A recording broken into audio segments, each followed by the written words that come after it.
नमस्कार मंडळी, आजची आपली रेसिपी आहे 2 ते 3 दिवस तरी आरामशीर टिकणारं मस्त असं चमचमीत मसाला भरलं वांगं बनवलेलं आहे.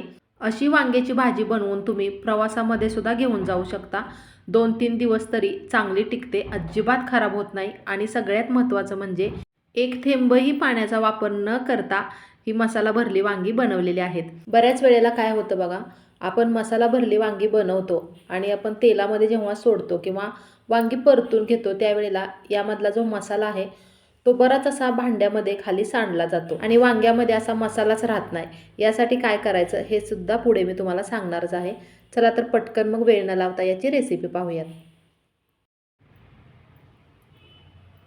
गॅसवरती कढई गरम करायला ठेवले. सगळ्यात अगोदर आपण यासाठी लागणारा जो काही मसाला आहे तो बनवून घेणार आहोत. त्यासाठी अर्धी वाटी शेंगदाणे मी भाजून घेते आणि शेंगदाणे सुरुवातीला भाजताना बघा कशा पद्धतीने भाजते ते. गॅसची फ्लेम मात्र कमी ठेवले. जास्ती शेंगदाणे न भाजता थोडासा हलकासा कलर येईपर्यंत भाजून घ्यायचे. हलकासा कलर येईपर्यंत शेंगदाणे मी भाजून घेतलेत आणि आता यामध्ये अगदी थोडंसं अर्धा चमचा तेल घालायचे.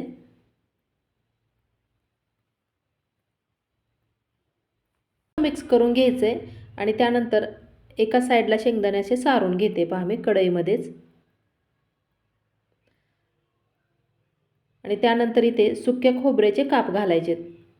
आता खोबऱ्याचं प्रमाण तुमच्या आवडीनुसार कमी जास्त करा. साधारण एक मोठे 2 चमचे सुक्या खोबऱ्याचे काप मी बारीक असे पातळ करून घेतलेले आहेत आणि ते सुद्धा शेंगदाण्यासोबत भाजून घेते.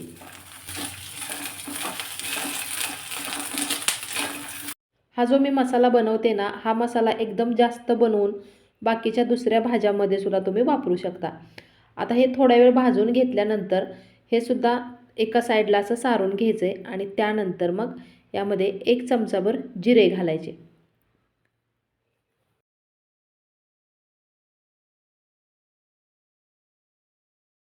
अगदी कमीत कमी तेलाचा वापर केलेला आहे. कमी तेलामध्ये हे सगळे मसाले मी भाजून घेते.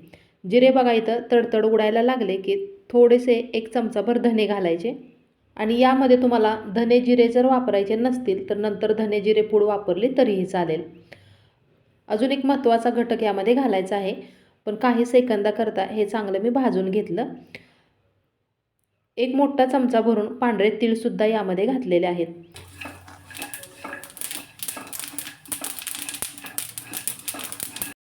1 इंच आल्याचा तुकडा असा बारीक कट करून घेतलाय. एकदम पातळ असे काप करून घ्यायचे. आता ही भाजी चांगली 2-3 दिवस टिकावी यासाठी यामध्ये मी कांदा आणि टोमॅटोचा वापर अजिबात केलेला नाही आहे. कांदा टोमॅटो घातलं ना की भाजी लगेचच खराब होते. परतून घेतल्यानंतर इथे चांगल्या 10-12 लसणाच्या पाकळ्या सोलून यामध्ये घातलेल्या आहेत. आलं लसूण घालायला अजिबात विसरायचं नाही, खूप छान टेस्ट येते त्यामुळे. एखादा मिनिटभर हे चांगलं भाजून घेतलं आणि गॅस आता मी बंद करते. याला चांगला कडकपणा येण्यासाठी थोड्या वेळासाठी हे असंच मी कढईमध्ये ठेवणार आहे आणि तोपर्यंत बघा वांगी चिरून घ्यायचीत. तर इथं चांगली काटेरी देशी वांगी घेतलेली आहेत. मैत्रिणींनो, अशी वांग्याची भाजी ना तुम्ही पाहुणे आल्यानंतर आवर्जून बनवा. नक्की तुमचं कौतुक झाल्याशिवाय राहणार नाही आणि तुम्हाला त्याची रेसिपीसुद्धा विचारली जाईल कशी बनवली म्हणून. कारण ही जुनी पारंपरिक रेसिपी मला माझ्या आईने शिकवली आणि तीच आता मी तुमच्याबरोबर शेअर करते. खरंच खूप छान रेसिपी आहे.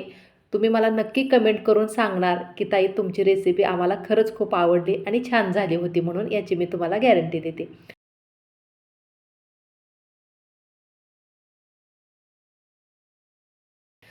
तर वांग्याला खूप काटे आहेत. सगळे काटे अगोदर काढून घेते आणि त्यानंतर मग वांगी स्वच्छ धुता येतील.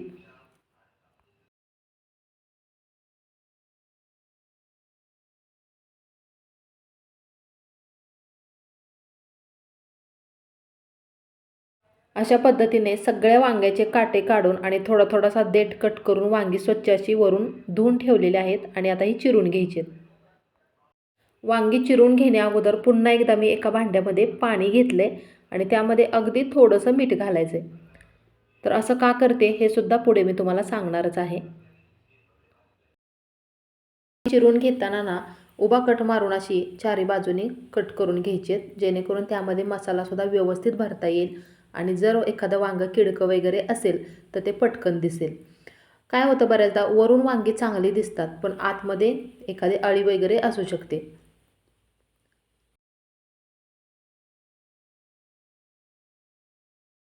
फळभाज्या असू देत किंवा पालेभाज्या असू देत त्यावरती आजकाल बऱ्याच अशा फवारण्या केल्या जातात जेणेकरून ती व्यवस्थित राहावी, किडू नयेत यासाठी. आणि मिठाच्या पाण्यामध्ये धुवून घेतली ना त्यातलं बरंच असं केमिकल कमी होण्यास मदत होते. त्यामुळे बऱ्याच वेळेला मी नेहमी माझ्या प्रत्येक रेसिपीमध्ये सांगते, शक्यतो पालेभाज्या असू देत किंवा फळभाज्या मिठाच्या पाण्याने स्वच्छ धुवून घ्या. भाजलेले शेंगदाणे, खोबरं हे सगळं थंड झालेलं आहे आणि आता हे वाटून घ्यायचे. वाटताना अजून एक महत्त्वाचा घटक यामध्ये घालायचा आहे.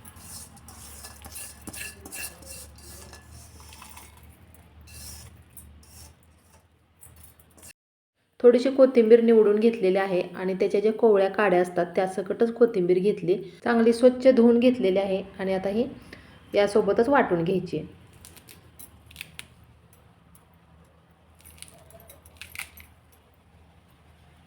मिक्सर चालू बंद करत बारीक असं हे वाटून घ्यायचं आहे. अजिबात पाणी यामध्ये घालायचं नाही आहे वाटताना. तर अशा पद्धतीने वाटण बनवले.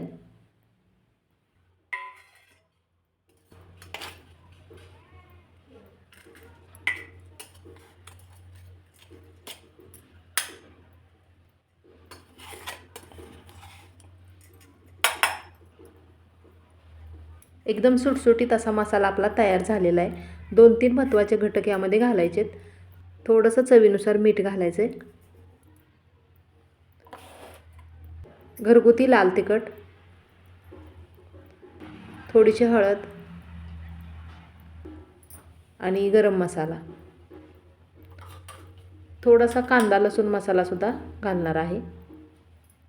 मसाल्यांचं प्रमाण आणि तिखटाचं प्रमाण तुमच्या आवडीनुसार तुम्ही कमी जास्त करू शकता. व्यवस्थित चांगलं हे मिक्स करून घ्यायचे.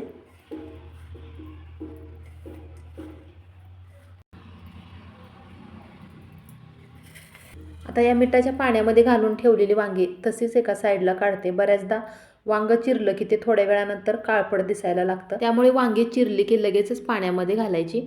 आणि मिठाच्या पाण्यामध्ये घातल्यामुळे अजून एक फायदा, वांगं असं जरासं नरम पडल्यासारखं होतं, पटकन शिजलं जातं आणि चवदारसुद्धा लागतं.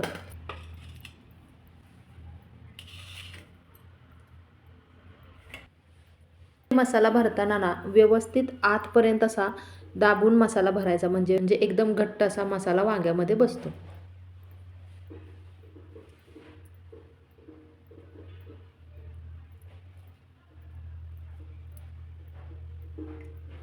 आणि मसाला भरून झाल्यानंतर पूर्ण वांगा असा हातामध्ये धरून थोडंसं असं प्रेस करायचं अशा पद्धतीने.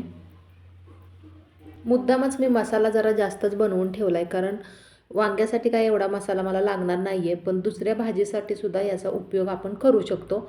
आणि हा मसाला चांगला एक 5-7 दिवस तरी आरामशीर टिकतो. हवाबंद डब्यामध्ये भरून ठेवला ना की अजिबात खराब होत नाही. ठेवताना मात्र फ्रीजमध्ये ठेवायचा.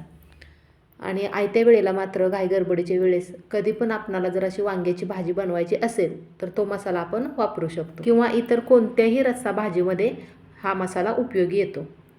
मैत्रिणींनो, माझ्या चॅनलवरती नवीन जुन्या पारंपरिक अशा बऱ्याच वेगवेगळ्या प्रकारच्या रेसिपीज तर तुम्ही नेहमीच पाहत असता, पण आजची रेसिपी तुम्हाला कशी वाटते हे मात्र कमेंटद्वारे कळवायला अजिबात विसरू नका.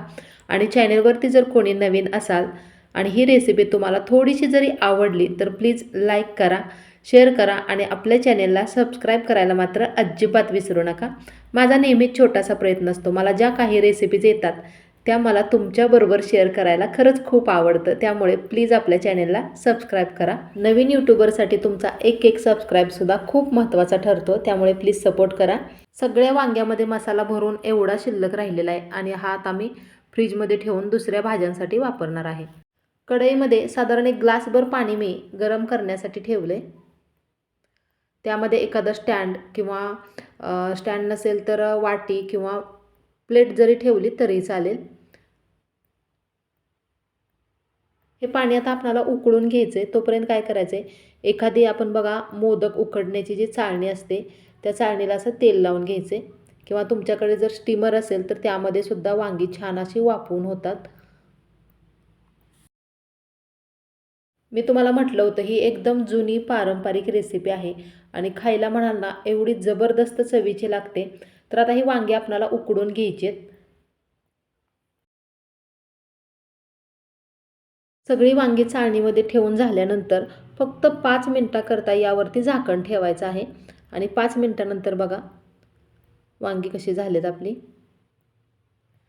आता काय करायचं आहे, पलटी करून दुसऱ्या साईडने अशी वांगी पलटून ठेवायची, म्हणजे खालची साईड पण चांगली वाफवून तयार होते. आणि पुन्हा एक 2-3 मिनटाकरता यावरती झाकण ठेवायचे.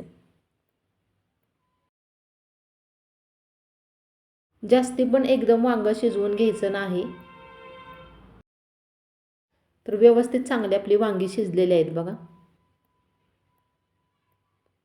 आता थंड होण्यासाठी एका साईडला काढायचे आणि यातला मसालासुद्धा बघा आहे तसाच आहे, काही खाली जास्ती सांडलेला वगैरे नाही आहे. एकदम दाबून घट्ट असा बसला आहे. आता फक्त 1 मिनिटामध्ये रेसिपी तयार होते. कढई गरम करायला ठेवली, त्यामध्ये अगदी थोडंसं तेल घालायचं आहे.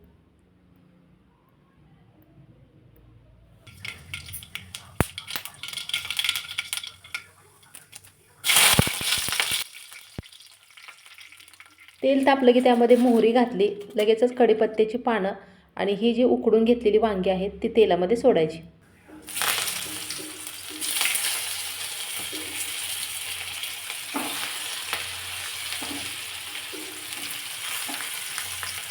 गॅसची फ्लेम कमीच ठेवायची आणि थोड्या वेळासाठी हे असंच ठेवायचं आणि नंतर मग वांगी पलटी करून घ्यायची.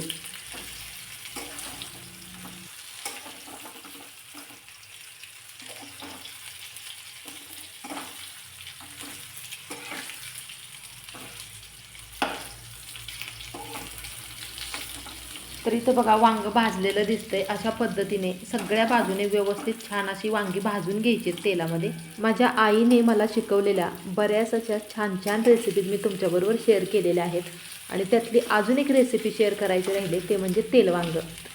नक्की वेळात वेळ काढून तीसुद्धा रेसिपी तुमच्याबरोबर शेअर करेनच. तर ही बघा वांगी चांगली व्यवस्थित खरपूस अशी भाजून घेतलीत तेलात. यामध्ये एक थेंबही आपण पाण्याचा वापर केलेला नाही आहे, त्यामुळे 2-3 दिवस तरी हे वांगं अजिबात खराब होत नाही. अशी भाजी बनवून तुम्ही प्रवासामध्ये सुद्धा घेऊन जाऊ शकता. कशी वाटली रेसिपी? थोडीशी जरी आवडली असेल तर प्लीज लाईक, शेअर आणि चॅनलला सबस्क्राईब करायला मात्र अजिबात विसरू नका. चपातीसोबत, भाकरीबरोबर किंवा भातासोबतसुद्धा तुम्ही खाऊ शकता. मस्त लागतं एकदम. आणि यामधला मसालासुद्धा बघा अजिबात सांडलेला नाही आहे, व्यवस्थित छान असा वांग्यामध्ये बसला आहे. चला तर मग मी लवकरच भेटते अशाच नवीन एका छानशा वेगळ्या रेसिपीसोबत पुढच्या व्हिडिओमध्ये. रेसिपी संपूर्ण पाहिल्याबद्दल खूप खूप मनापासून धन्यवाद.